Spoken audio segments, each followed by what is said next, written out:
Magandang araw mga kapuso at kapamilya! Panahon na naman ang kasiyahan dito sa Masayang Tahanan.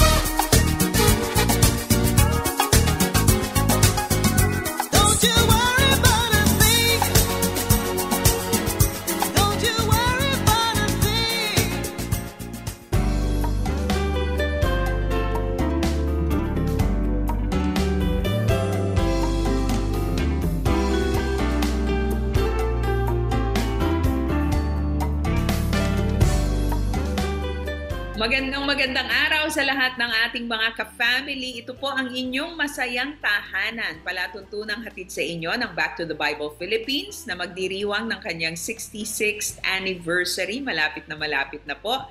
And of course, partner natin ang Far East Broadcasting Company 702 DZAS at iba pang mga himpilan ng FEBC.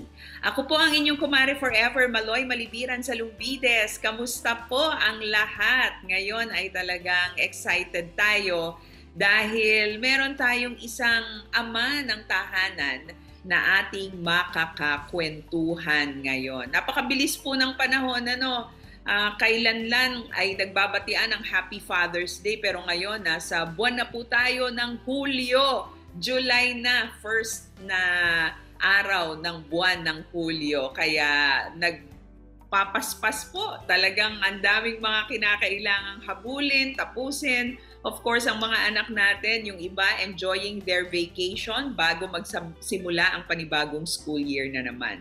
But ang atin nga pong Masayang Tahanan nagpapatuloy at meron tayong makakakwentuhan ngayon. Si Kuya Roy Escala po ay taga Christ Commission Fellowship. Isa po siya sa mga dumadalo doon sa Couples D Group ng isa sa mga kaibigan natin, sina Pastor John at Mean Singwa. Si Kuya Roy ay mayroong 3 anak na babae. So, puro daughters po sila.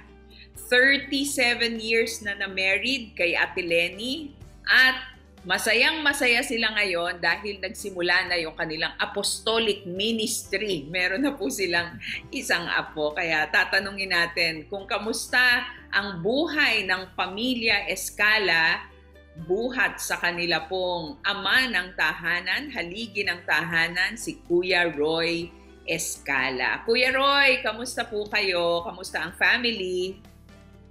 Good morning po, Mama Loy. Salamat sa opportunity na nandito ako upang mag-share ng aming experience.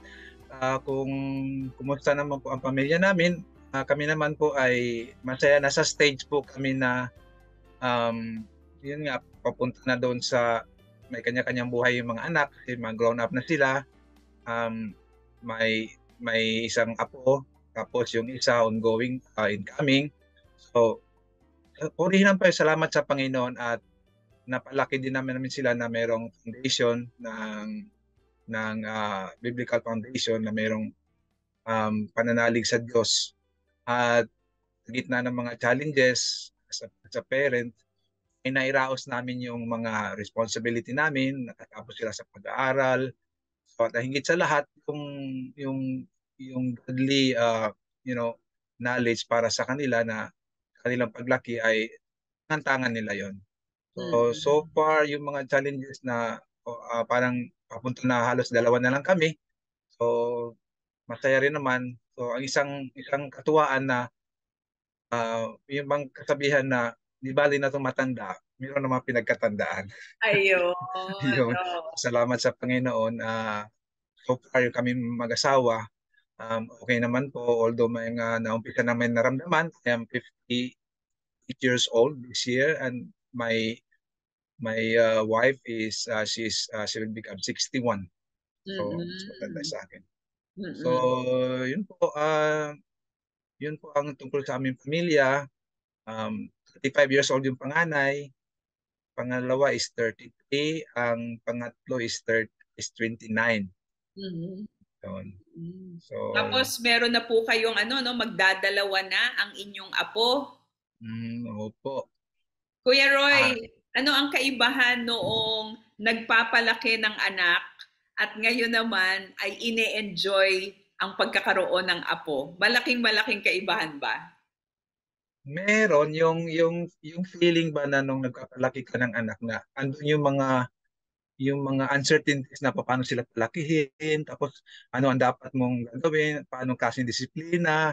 So ganun ba na ang nagsasuffer nga usually nanay kasi siya yung experimental di ba? Pero dumating ang panahon na ang pagkakaiba na may apo na, yung apo kasi ano yun ibang nakikita mo sila na ah, wala kang responsibility sa kanila sa pagdisiplina. Parang ini-enjoy mo lang yung katuwaan na, uy, iba yung feeling na ano ka na nalulo ka, na lola, ganun. Mm. So, yun. Tapos, merong, personally, ako meron akong attitude na masayahin sa mga bata. At to the point minsan na parang di ba, yung, ano sila, yung inaasar ba na, si bata, inaasar, tapos parang katuwaan lang. Pero pagdating sa aking apo, na ano na siya, yung sabihin, parang super yung ingat sa kanya na yung na yun. Saka iba yung feeling, iba yung katuwaan. Yun. Mm. Yan In nga. fact, sa cellphone ko nga, ang nilalagay ko nga na ano na ganyan yun. Nilalagay ko na yung mukha niya. Yan. Hindi So, na mukha ng misis, mukha hindi na na ng apo ang mukha na nasa ng apo. cellphone na 'no. Yun. Kuya Roy, yung growing up years ng inyong anak, yung work mo requires you to go out of the country for some periods of time, ano? Hindi naman kayo OFW, pero yung work ninyo is based here, pero kinakailangan ninyong pumunta sa ibang bansa. Ganun po ba 'yan? Tama po. Mm. So, nung growing up years nila, paano ninyo hinahandle yung mga panahon na nalalayo kayo sa inyong family for 1 month, 3 months, ganyan? Anong klaseng preparation ang ginagawa ninyo? And how did this impact yung pagiging tatay ninyo sa inyo pong mga anak? So, napaka-challenging yung situation na yon, na in fact, the first day na nag-travel ako, so lahat iyakan. Mm. Tapos, after 1 month uwi, tapos alis na naman, iyak na naman hanggang sa nasanay na yung iba, yung bunso na lang yung hanggang hindi masanay-sanay, so iyak pa rin. So, dumating sa point na ganito pala kahirap yung feeling ng OFW. Kasi hindi naman talaga OFW, pero yung ako nga umuwi every month o kaya medyo pa rin malungkot. So, Mm. mahirap masanay. So, kung paano sila pinalaki, yun yung naging yung point na yung trust ko doon sa misis ko, pag iniwan ko yung silang pamilya, naging independent siya in terms of sa responsibility. Yun. Mm. So yung mga bata, kaya na rin nag-aalaga. At kung nandito naman ako sa Pilipinas, nagbibigay ako ng time sa kanila na hangga't maaari, treasure ko yung time na punta kami sa labas Mm. kasi we are building memories sa Mm. sa as a family. Hindi mo na Mm. maibalik yung panahon. Yun. Mm. So, Gaano katagal ba kayong nawawala in a year, no? Ilang beses kayong napapadala sa ibang ay a year, hindi siya fixed. Pero may mga time, sabihin ko lang maximum na minsan naranasan ko nung na-assign ako sa China ng every month, 3 months balik. Katuwaan lang, tinotal ko yung sa passport ko, yung mga exit ko. May time na umabot ako na 80% ng time ko sa isang year eh. Mm. Meron namang isang year na na 1 month lang ako nawala. Mm. So, kumbaga yung mga work from home na yan, hindi pa uso noon yan, ganun na ang work namin. Hmm. Yan. Di ba ngayon uso na yung work from home, lalo na Oo, yung after pandemic. oo. So, yun ay nature ng work namin. Sabihin na, alis ka, punta sa ganitong lugar, sa Europe, ganyan, kung saan ka kailangan. Mm. Yan. So parang on call kayo, no? Yun, Sa exactly. bahay, nagtatrabaho pa rin kayo sa bahay, may mga trabaho Exactly. pa rin. Tapos anytime ide-deploy kayo, papapuntahin kayo sa ibang bansa. Tama po. Ganun na ganun. So paano 'yon? Paano kayo nakakapagplano ng halimbawa, mga bakasyon ninyo sa pamilya? Paano yung mga important occasions, birthdays, graduation ng mga anak? Oo. Were there times na na-miss ninyo ang ganitong mga milestone sa buhay ng Oo. family ninyo? So, um, napaka-exciting yung tanong mo dahil naranasan ko yung, 'di ba, yung panganay ko, gagraduate siya ng ng high school at graduate siya as valedictorian. Tapos na-assign ako sa China noon na yung work ko sa biyaya ng Diyos, ito yung pinapadala ng yung bang ito yung last recourse na sabi pag may problema malaki, ito na yung pinapadala na so hindi ko rin matanggihan kasi yun ang work ko eh. Mm-mm. Nung graduation niya na tanong mo nga ano yung mga event, napaka-importante kasi sa atin patay na yung mga milestone success nila nandun. So Mm-mm. yung na napakalungkot na isipin na wala ka nung time na kailangan siya. Tapos yun nga, sabi ko sa boss ko, tumawag ako sa Singapore noong time, sabi ko, boss, graduation kasi ng anak ko, baka pwede akong umattend. Ang sabi nila, naunawaan namin bilang tatay na kailangan mo yun, pero ano yung work mo? Ikaw lang inaasahan namin. Tapos sabi ko, boss, ano bang to what extent na pwede mo akong payagan? Sabi niya, pag natapos mo yung project. Pero imposible yun, kaya wag ka na makiusap sa akin tungkol dyan. Sabi ko, boss, pag nagawa ko yung project on time, makakauwi ba ako? Sabi niya, huwag natin pag-usapan niya kasi imposible yan. Sabi ko, sige boss, ganito lang. Pag natapos ko, deal. Sabi ko sa anak ko, pray natin, walang imposible sa Diyos na matapos ko yung project. Posible talaga matapos. So ang ginawa ko, sabi, mag-pray tayo. Nginoon na makauwi ako on time. Tapos pinag-pray, nag-double time ako, tapos talagang sinikap ko, tapos natapos. Tapos ang sabi ng boss ko, sinasabi mo lang yan kasi gusto mong umuwi. Pero magsasabi niyan yung customer. Di, conference call, sabi ng customer, bakit i-hold mo yung tao, itapos na yung project. So yun yung mga yung mga gawa yung mga sa biyaya ng Diyos. Siya sabi mismo nung walang imposible. So nung nasa valedictorian ng speech yung anak ko na napiyak siya na nandun ako. Salamat sa Diyos na nandun ako. So may mga time din talaga na yung mga tibo ganyan. So binabargain ko yon. Kaya ang yung tanong mo na paano yung mga events na ganun, I do my best. Pero may mga time talaga na nami-miss ko yung lakad ng family. Diba, punta sila ng Japan, bakasyon. Ako ang wala kasi nga, yung trabaho ko on call. Mm-mm. Tawagin ako. Masyal sila kung saan. Minsan wala ako. Pero tuloy pa rin naman yung nila yung samahan ba. Ganun. Mm-mm. Mm-mm. So, mahirap. Mm-mm. Hindi siya madali. Challenging. Paano ninyo, meron na ba kayong na-miss na importanteng okasyon? So nakapunta kayo doon sa graduation ng inyong panganay. How about the graduations of your other children? Present pa rin po ba, Kuya Roy? Present ako. Talagang mini-make sure ko na nandun ako. Mm-mm. Yun. So, Napakaganda nun, ano? Kasi nga, pag binalikan ng mga anak ninyo yung picture, nandun kayo nakikita. Hindi absent si tatay. kung Hindi. na-appreciate nila yon. Mm-mm. Appreciate nila yon na we see to it na talagang nandun kami. Mm-mm. Minsan ay na-form of a surprise pa kasi nga hindi na alam kung makaka-uwi. Yun. Oh, wow. Nakakatuwa naman yan. Hmm. Si Ate Lenny po ba ay nagtatrabaho o talagang tutok na tutok sa bahay? Tutok na siya sa family after na nag-resign siya kasi nga yung tulong kasi hindi naman tumatagal eh. Mm-mm. Pagkatapos alis. So, nag-decide na lang siya na mag-focus sa Mm-mm. pag-aalaga. Yan. Base po sa karanasan ninyo, gaanong kahalaga na merong at least one parent na consistently present doon sa para mag-alaga at bantayan yung mga anak. Kasi ngayon, syempre usong-uso na both parents are working, ang naiiwan sa mga bata, yaya, 'di ba? O kaya sa katulong. Sa karanasan niyo po, ano yung nakita ninyo na kahalagahan, lalong-lalo na kung ang trabaho ng isa lumalabas ng ibang bansa, no? How important is it na yung presence ng magulang hindi mawawala? Um, Tama yun, mahalaga kahit at least kung umalis man yung isa, nandun yung isa nakafocus. Mahalaga yan sa lalo na sa formative years ng mga bata. Mm-mm.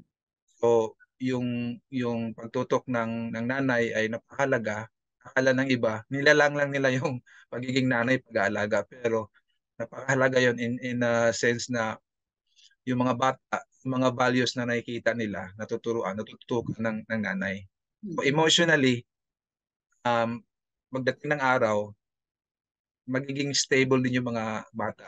Kasi ano sila, yung bang sinamahan sila ng isa man lang doon sa parents nila.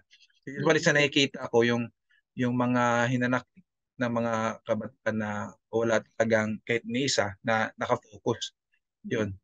Vulnerable, vulnerable, naging vulnerable sila sa outside na na uh, sa outside world kasi nga uh, yung pagmamahal hindi nila nakikita doon sa loob yung focus. Mas Mm-mm. nakikita nila ito sa barkada, sa labas. Yun. Mm-mm. Kuya Roy, marami sa mga tatay ang pananaw, I am the provider of the family. At kapag na-provide na nila yung material needs ng pamilya, na pag-aral, merong pangbili, pang-budget, solved na gampanan na nila yung kanilang tungkulin. Ano yung pananaw mo dito? Ano ang role ng isang tatay para magkaroon ng matatag at masayang tahanan? Ang provision, pagiging good provider ay isa lang sa mga isa lang sa mga expectation sa isang tatay. Bilang isang tatay, ikaw hindi lang provider kundi ikaw protector din sa kanila. At ikaw din yung role model kung paano ka nagli-lead sa kanila. Tapos yung ano mo mahalin din yung asawa mo, nakikita nila yun eh. Yun. So, hindi lang yun. So, tama po kayo noon, maraming ganong mga tatay na, "Basta, bigay lang bahala na kayo. Bigay lang yung kailangan. At least, nabigay yung pangailangan, pero hindi yun sapat na magiging provider lang. Mm-mm. So yun. Normally, ang mga dysfunctional na family, ayon sa research, yun yung mga walang father figure which is totoo. Mm.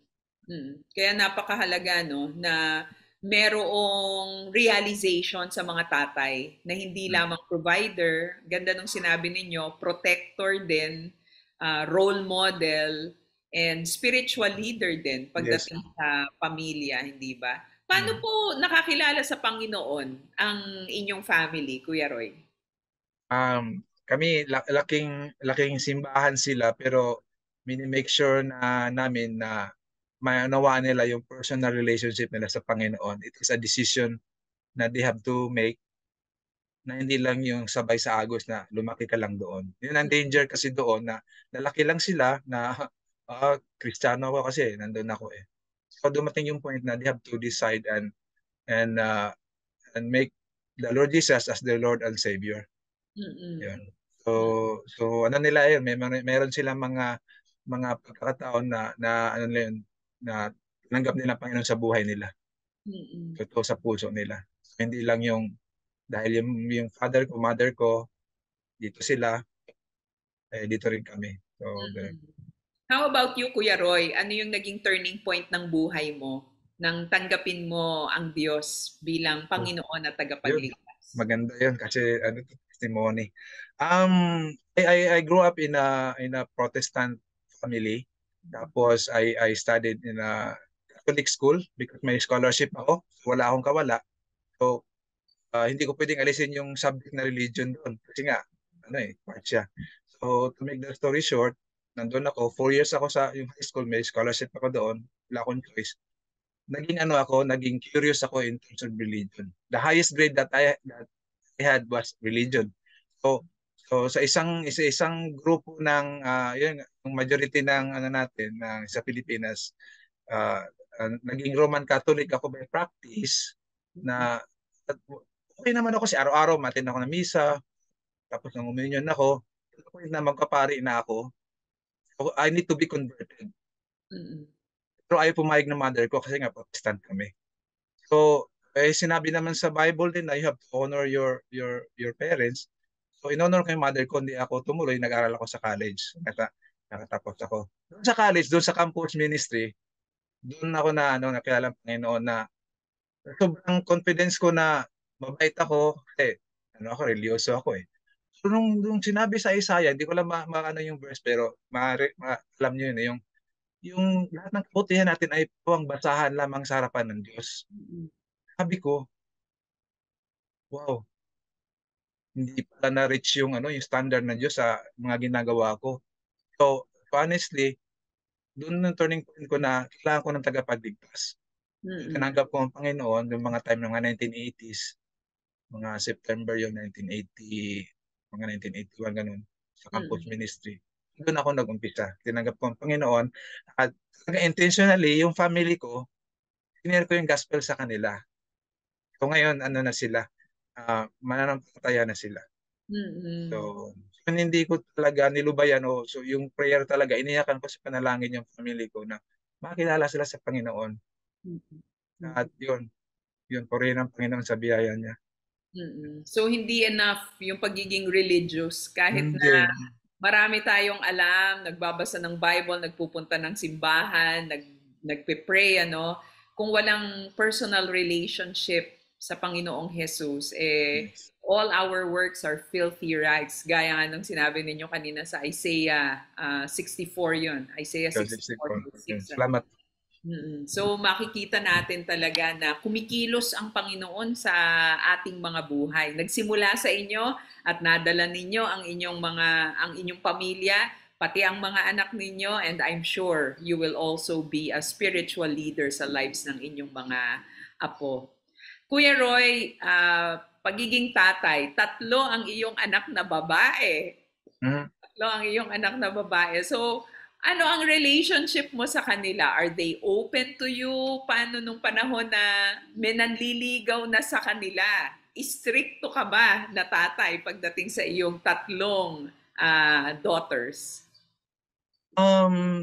Hindi naman ako strict kasi basta inilatag ko lang sa kanila yung kung ano yung mga dapat mo i-consider lalo na sa relationship sa mga lalaki na una hanggat as much as possible tingnan mo yung motibo ng lalaki kasi minsan lalaki rin tayo, di ba? So sabi ko yung iba diyan ano lang sila yung hindi seryoso. So you must consider also na kung you go into relationship na mag-ingat kasi una-una hanggat as much as possible yung yung ano rin yung nakakilala din sa Panginoon. So yung sa mga ganyang bagay open naman sila. Mm-mm. So nagbibigay sila na nakikinig sila. Kaya nga sa balik ko kanina na malaki advantage din na yung mga anak mo parang napaligiran sila ng pagmamahal. Mm-mm. Kasi yung hindi sila laging vulnerable doon sa mga deception ng madali kasi yung yung mga bata may hinahanap nila na wala doon sa family. Mm-mm. Meron bang napusuan ng anak ninyo na hindi ninyo nagustuhan? O lahat aprobado sa inyo? Um, Dalawa sa kanila meron ng asawa, hindi ba? may dalawa, Oo. dalawa. Tapos yung So yung sa yung mga yung, nan git, Oo. yung gitna, yun yung wala pa. So sa mga nanligaw sa anak ninyo, meron ba silang nagustuhan pero hindi approve sa inyo? May ganung pangyayari ba? Um, meron naman na gano'n, pero may mga bagay na wala na sa control mo eh. Lalo na bawa, yung anak ko nasa abroad, sa ibang bansa. Mm-mm. So hindi mo wala ka ng visibility doon sa mga nangyayari. Pero may yung sa isa kong anak naman ay alam naman nila yung sinasabi nating ah, the best para sa kanila ayon sa Mm-mm. kalooban ng Panginoon. Mm-mm. Mm-mm. So, nung ano ba, kayo ba yung tipo ng tatay na kapag nagma-march down the aisle ang anak ay umiiyak? Kasi may mga ganyan akong napapanood eh. May mga napuntahan akong kasal na ang unang umiiyak yung tatay talaga eh. Nung kinasal po ang dalawa ninyong anak, umiyak po ba kayo, Kuya Roy? Hindi na nagpahalat pero ang hinigidil na yung luha. Parang Pinag- yung ko instinct yata ng ano yun. Yan nga yung tanong ko rin, bakit ang nanay hindi umiiyak? Meron din, nanay ko iyak ng iyak doon eh. Ah, Pero pero ano yung pakiramdam when you're marching your daughter down the aisle? Ano yung mga naalala mo pa ba kung ano yung mga sumagi sa isip mo? Ano yung mga thoughts na pakiramdam habang itong anak mo na dating karga-karga mong ganyan, eto na oh, i-let go mo na. Ano yung pakiramdam, Kuya Roy?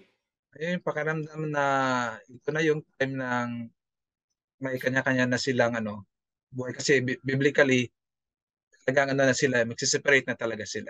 So Mm-mm. so the reality sinks in na kwento ko nga sa misis ko yung parang tournament ba na sa championship tayo pa rin dalawa magkikita. So yun yung na malungkot dahil may sarili sila, hiwalay na. Isang banda naman masaya ka na nandun sila malalagay sila sa ayos. Oo. At tama naman yung kanilang mga naging choices, ano. Kuya Roy, paano nyo pinaghahandaan ni Ate Len yung empty nest stage nga? Sabi mo nga, isa na lang ang anak ninyo na walang asawa, hindi ba? So, kayo na lang uli ni Ate Len ang magkasama, nagtititigan. Paano nyo yun pinaghandaan? Um, as a Christian, we believe na God is in control. So yung thought na hindi natin alam yung bukas, tatanda ka, is either sino ba mauna o ano ba ang kalagayan.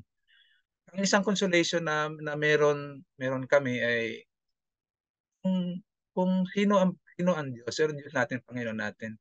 At lahat naman na tayo papunta sa ganong kalagayan na manghihina ang katawan.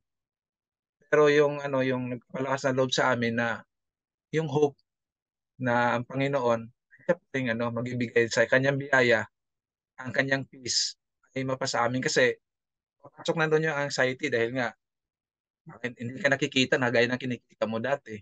Yung Hmm. yung yung insurance na hindi naman ganun kalaki, kaya yung pension. Hmm. So paano na? So yun yung mga katanungan. Pero sa gitna ng mga ganong mga kinakaharap, ang Panginoon pa rin ang may control sa lahat. Mm. Mm. So, yun lang yung pagkakaiba. So, totoo naman talaga yun na magkakaroon talaga ng ganun, yung struggle. Mm, mm. How So, about your relationship with your wife? Ngayon na wala na, tapos na, napagtapos nyo na yung inyong mga anak, may kanya-kanya na silang mga buhay. Paano nyo naman ni-nurture yung inyong romance para sa isa't isa? Kayo ba ay nagde-date? How do you spend time together with Ate Lenny? date kami minsan. Tapos, yung most of the time, siya, mahilig sa halaman. Ganyan siya sa O likod. Tapos, plantita? mm, plantita. Tapos, magkunting kwentuhan sa bahay. Yun. So, yun nga lang may mga challenges na mag-asawa. Kung yung hilig, okay magka-align. Kasi lalo sa mga, halimbawa, palabas, mahilig sa mga, drama, ganon, palabas. Ako na mahilig sa history. Kung makita mo, may TV dito sa kwarto. Dito ako nanonood ng history. Tapos, siya naman sa kabila, sa sala. So, yung sa isang area din na gusto kong yung magkaroon ng improvement na kung ano yung hilig niya, kabayan mo yung time. Importante yun eh. So yun yung nakikita ko na yung dapat nang i-improve. Mm. Yun. Yun. Maganda yon, finding common interest regardless of Mm. age, regardless of how long you have been together. Importante na merong common interest na nade-develop pa rin sa mga mag-asawa. Doon sa 37 years na kayo ay mag-asawa ni Ate Lenny, ano yung pinakamatitinding challenge na napagtagumpayan ninyo as a couple? Um, yung possibility ba na na tawag nito, um, yung affection maapektuhan ng distance yung laging malayo, Hmm. which is nakikita ko kasi lagi ako nagka-travel, nakikita ko to eh.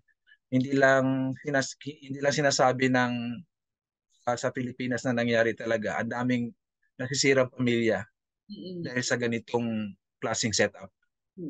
Wala si tatay, wala si nanay. So yung anak na pariwara. Ang nakakalungkot yung nawawala yung love affection ng usually mga babae dahil nga naiwan si mister, tapos hindi inaalagaan yung pera na pinapadala dahil yun nga hindi iniingatan, tapos ang ano pa nila feeling na kung may opportunity lang sa Pilipinas, hindi kami dapat alabas na mag-aalaga kami ng ibang anak halip na anak namin alagaan. So yun yung pinakamahirap na challenge na sana kahit malayo ka parate, intact rin yung ano, yung affection, yung relationship. Yung communication mahalaga.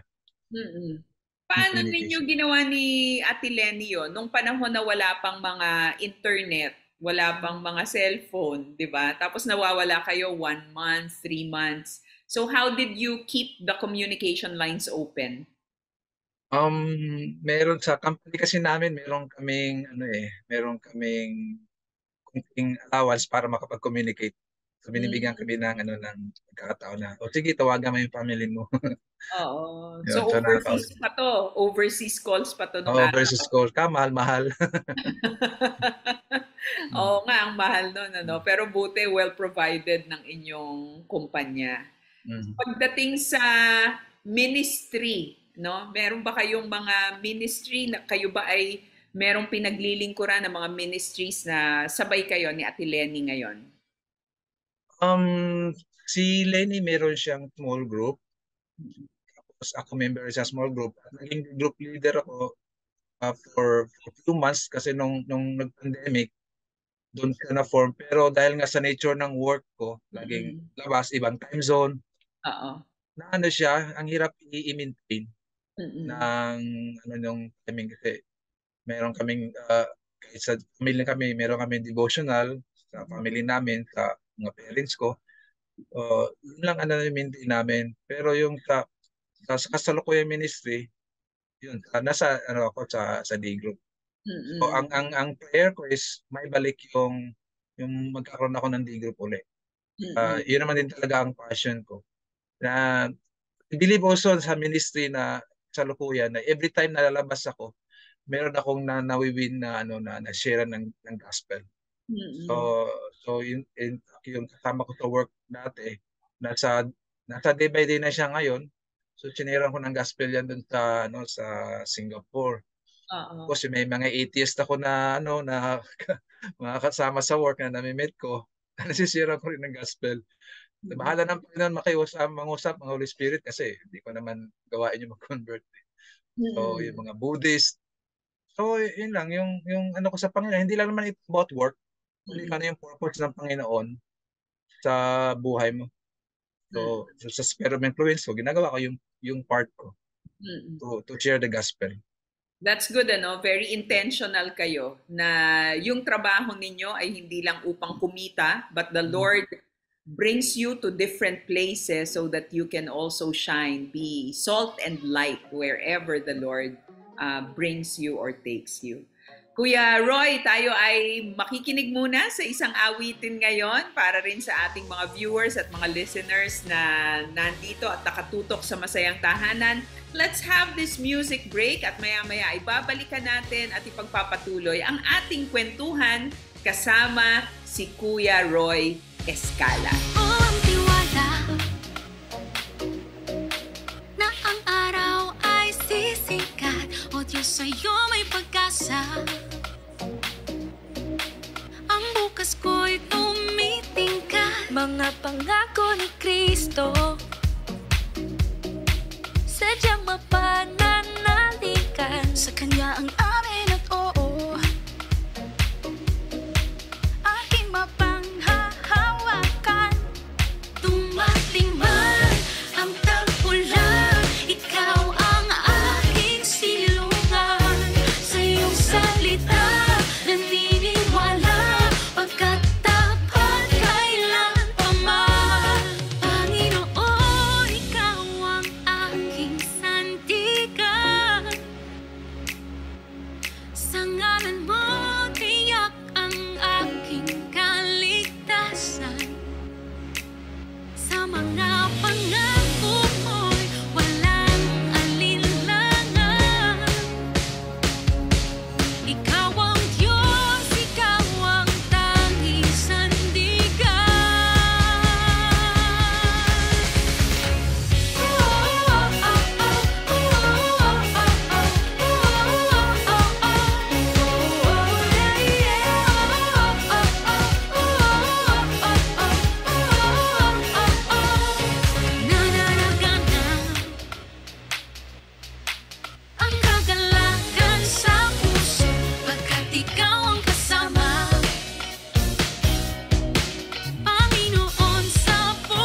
ay nagpapatuloy sa ating kwentuhan kasama si Kuya Roy Escala, father of 3 daughters, married for 37 years, at siya po ay nasa field ng service engineering sa isang semiconductor company. So, yung trabaho po niya nagdadala sa kanya sa iba't ibang panig ng mundo, kaya on call, no? Work from home siya bago pa nauso ang work from home na setup, pero may pagka semi-OFW kasi minsan mga 1 buwan, 3 buwan nawawala at hindi nakakapiling ang kanyang pamilya. Kuya Roy, baka meron kang mga gustong batiin ngayon na nakikinig at nanonood sa atin dito sa Masayang Tahanan. Binabati ko si mag-asawang Singwa, si Pastor John at saka Sister Mayan. Sila yung nag-inform sa akin, nag-invite sa ganitong interview. Salamat, Pastor John. Binabati ko rin ang mga katigro ko sa CCF at mga kapamilya ko sa Negros, sa Cavite. Yun, at sa mga office mate ko.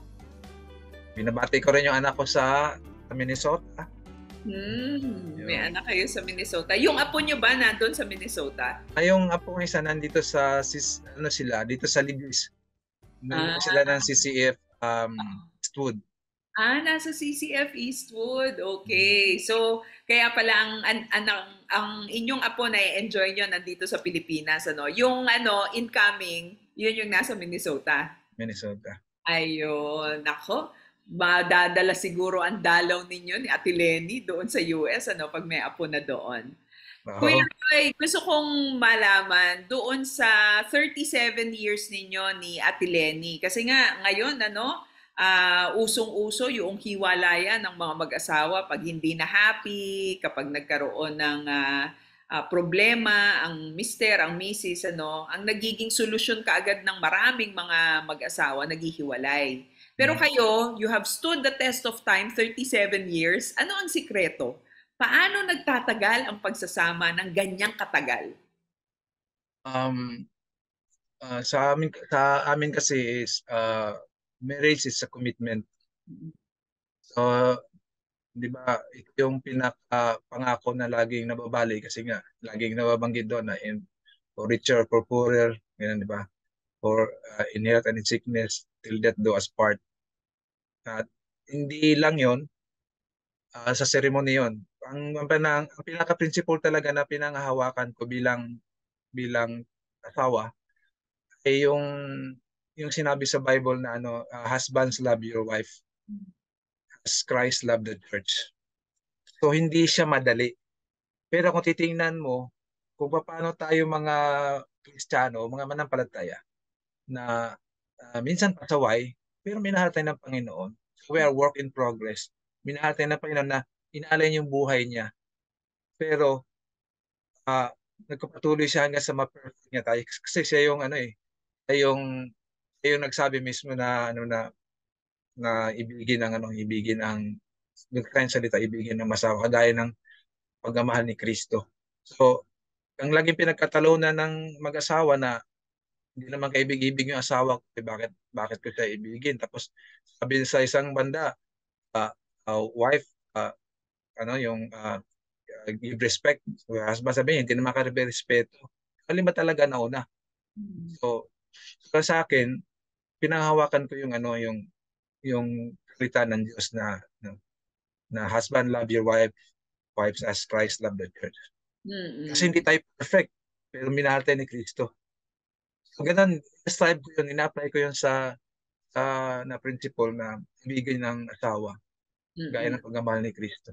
Symbolic siya na yung talaga unconditional love ng Panginoon. Tapos yung ako, field service ako. O hindi ka basta-basta nagtatapon ng isang bagay, kundi pwede mo siyang i-repair. Hindi yung tipo na, palitan na yan.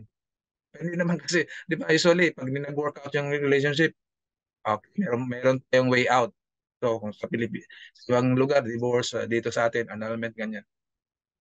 So, which is, ang purpose ng annulment is yung yung walang capability to maintain the relationship. Pero ginagawa nilang way para to marry again, na Mm. which is nawala na yung ano talaga original purpose. Mm. So, yun. So yun yung ano yung biblical principle pa rin na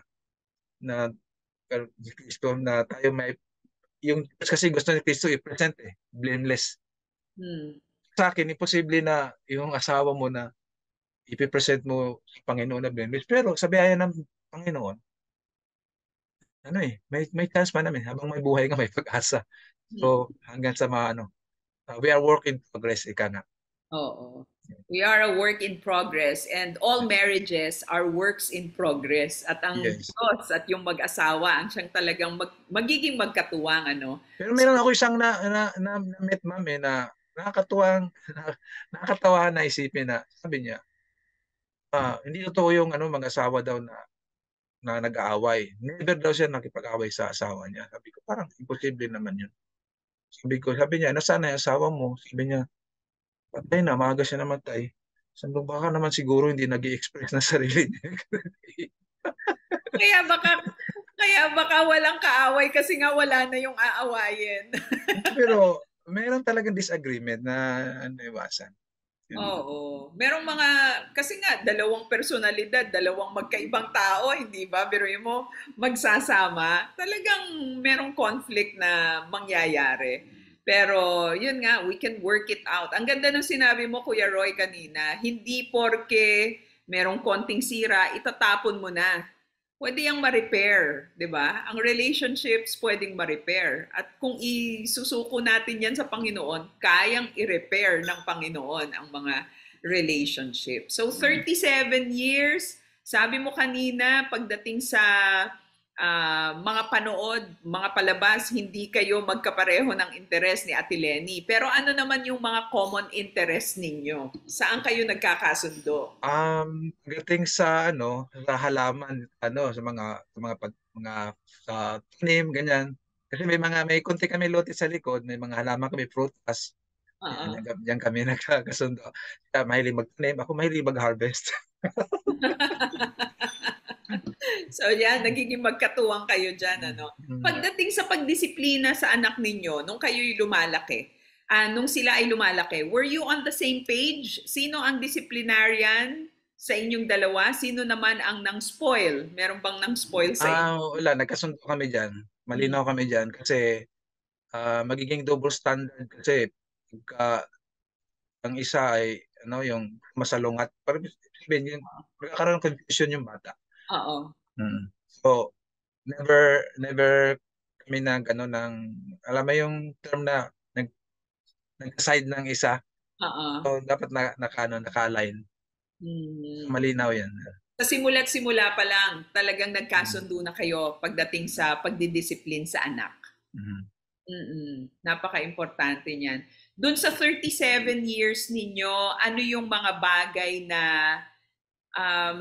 nag-adjust kayo? Hindi ba dahil nga dalawang magkaibang personalidad, there are some things that you need to compromise so that ma-lessen ang conflict sa family. Meron namang mga bagay na talagang sadyang tatanggapin mo na lang na magkaiba kami. O sige, I will give her space kung yan ang type niya. O sige, ano yung mga bagay na natutunan ninyong tanggapin tungkol sa isa't isa? Ano naman yung mga bagay na kinailangang medyo mag-adjust at mag-compromise kayo? Medyo mapaisip ako doon. yung yung bagay na medyo ano kami na nagkakasundo kami pagdating sa ano sa pagtulong. Hmm. Pagtulong kasi usually ang conflict is within the in-laws, di ba? Oo. Pero dahil yung misis ko is meron siyang gift of mercy, parang ano siya yung mahabagin siya tapos matulungin. Mm. Uh, may ibang tao pwedeng mag-ano diyan makapagsabi. 'Yun. So, nagkakasundo kami na ano na ganun. Tapos doon sa mga bagay naman na nagka medyo nag-struggle. Pero nabanggit mo kanina yung hilig sa ano so, yung mag-spend ng time sa kung ano yung hilig sa panoorin. Yun. Yun. Tapos yung pagdating sa finances, yun, medyo dati parang, di ba, ang Pilipino kasi ang hirap ng setting na yung iba gusto yung lalaki lang may hawak ng perahan, Mm. bibigay lang yung kailangan. So kami, nagkasundo kami na ah, yung pera i-endorse ko sa kanya, pero meron naman transparency Mm. doon sa mga bagay na yun. Mm. Yan yung Hindi mga na- basic na dapat sa simula pa lang pinag-uusapan na sino mag-handle ng finances, 'di ba? Pagdating sa pagtulong, lalo-lalo na sa mga in-laws, magandang pag-usapan din eh. Kasi yung iba na medyo late na nag-asawa, nasanay na tumutulong talaga sa family. Pero pag may asawa na, kailangan pag-usapan din hanggang magkano yung ibibigay, paano tayo tutulong, no? It becomes a common decision, a mutual decision na para hindi magiging cause ng conflict. Pagdating sa spiritual life ninyo, Kuya Roy, paano ninyo nurture mag-asawa yung inyong faith, yung inyong spiritual life as a family? Meron kaming weekly family devotional. Hindi lang kami kundi kasama yung parents ko, yung mga siblings ko. At meron din kaming sa biyaya ng Diyos na maintain namin yung individual, yung quiet time namin and prayer. At tapos from time to time nagkasama kami nagki-pray, which is rin challenging din kasi nga si Mrs. nga masipag yung pag-iisip umaga, nag-asikaso na. Ako may sarili na akong time dahil work from home. So, yun. So yun. It's something that is important, isa sa mga sangkap o ingredient ng pagkakaroon ng masayang tahanan at masayang marriage, yung patuloy na spiritual nurturing ng buong family. Kuya Roy, ngayon 60 magsi-60 years old, tama ba? Tama ba yung dinig ko kanina? You're 58 ako nitong November, mag-58 ako. Ayan, 58 So, ngayon 37 years na kayong magkasama ni Ate Lenny. Ano pa ang mga pangarap ninyo para sa isa't isa, para sa family ninyo? Yung pangarap namin bilang family,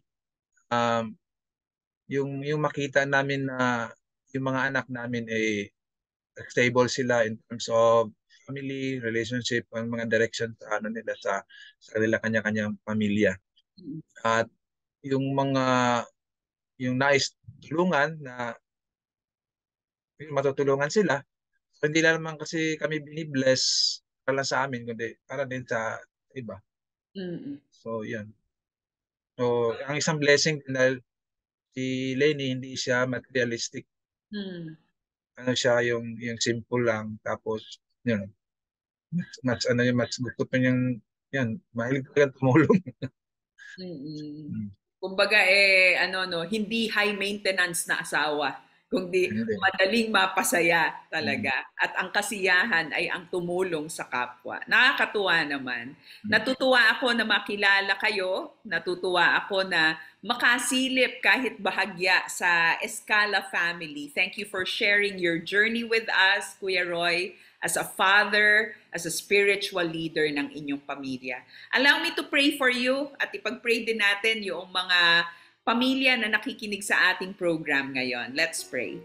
Heavenly Father, thank you po sa buhay ni Kuya Roy. Maraming salamat, Panginoon, dahil mayroon siyang malinaw na pagkaunawa sa kanyang role bilang isang ama, hindi lang bilang provider, kundi protector, spiritual leader, role model para sa kanyang buong pamilya. Thank you, Lord, dahil sa kabila ng nature ng kanyang trabaho that requires him to go out of the country for extended periods of time, na panatili mong intact ang family nila, intact at strong ang kanilang marriage. At Panginoon, dalangin namin na ito rin ang maging karanasan ng iba pang mga pamilya, mga OFW families na nakikinig sa amin ngayon. We pray, Lord God, if there are any challenges, problems, conflicts sa pamilya ng mga listeners at viewers namin today. We pray, Lord, for grace. We pray for forgiveness. We pray for the restoration of love and respect between husbands and wives. At dalangin namin na tumagal din more than 37 years ang marriages ng mga mag-asawang nakikinig ngayon. Panginoon, salamat din dahil binayayaan niyo po ng maayos, masunuring mga anak, sina Kuya Roy at Ate Lenny. Dalangin po namin na yung kanilang pananampalataya ay maipasa hanggang sa mga apo, sa kaapu-apuhan. May this be a generation of faithful servants of yours, Lord God, na yung kanilang legacy ay hindi lamang pagdating sa pagpapaaral, pagbibigay ng magandang buhay sa kanilang mga anak, kundi ang legacy nila ay yung faith legacy, spiritual legacy, Panginoon, na maitatatag sa kanilang mga susunod pang generations. Lord, thank you because our families are in your hands. We thank you, Lord God, for being a good father to all of us. At dalangin po namin, O Diyos, ang mga tatay na nanonood at nakikinig ngayon, patuloy niyong gabayan upang magampanan nila ng maayos ang kanilang mga tungkulin. The love that they need to provide, kayo po ang magbigay nito sa kanilang kalooban, Panginoon, upang mayroon silang pag-ibig na maibibigay sa kanilang asawa at mga anak. Thank you, Lord, for loving our families. We pray all these things in Jesus' name. Amen. Amen. Kuya Roy, maraming salamat. At ikaw ay nakasama namin dito sa Masayang Tahanan. God bless you. God bless your family at yung mga apo mo. Pagpalain ng Panginoon. Ay, salamat din po. Maraming salamat sa pagiging yung kasi hindi ako sa interview. Kwentuhan lang, masayang kwentuhan dito sa Masayang Tahanan. Maraming salamat din. Na may maging pagpapala, ma'am, sa mga tagapakinig. Maraming salamat po. Nakasama nga po natin dito sa Masayang Tahanan si Kuya Roy Escala. Sa lahat ng ating mga viewers, sa lahat ng mga nakinig at tumutok sa atin pong program sa 702 DZAS, maraming salamat po sa inyong patuloy na pakikiagapay. And of course, thank you rin kay Precious Cruz at sa ating mga kaagapay sa transmitter site at sa station. Kung hindi dahil sa kanila, ay wala po tayong programa na maihahatid sa inyo. God bless you, everyone. Ako ang inyong kumari forever, Maloy Malibiran sa Lumbides, palaging nagsasabi, ang Masayang Tahanan, sama-sama po nating pagsumikapan. God bless our families. Oras na naman ng pagpapaalam, kaibigan. Kung nais mong magkaroon ng kopya ng ating programa, tumawag lamang sa 371-9489. At kung nakatulong sa iyo at sa iyong pamilya ang Masayang Tahanan, magparamdam ka naman, kapatid! Sumulat ka sa Masayang Tahanan, P.O. Box 1750 Manila. Pwede ka rin magpadala ng email sa broadcasts@backtothebible.org.ph. Hihintayin ka namin uli, kaibigan, sa araw ng Sabado. At sama-sama na naman tayong mag-aaral, mananalangin at magkakasayahan dito sa Masayang Tahanan. Don't you worry about a thing.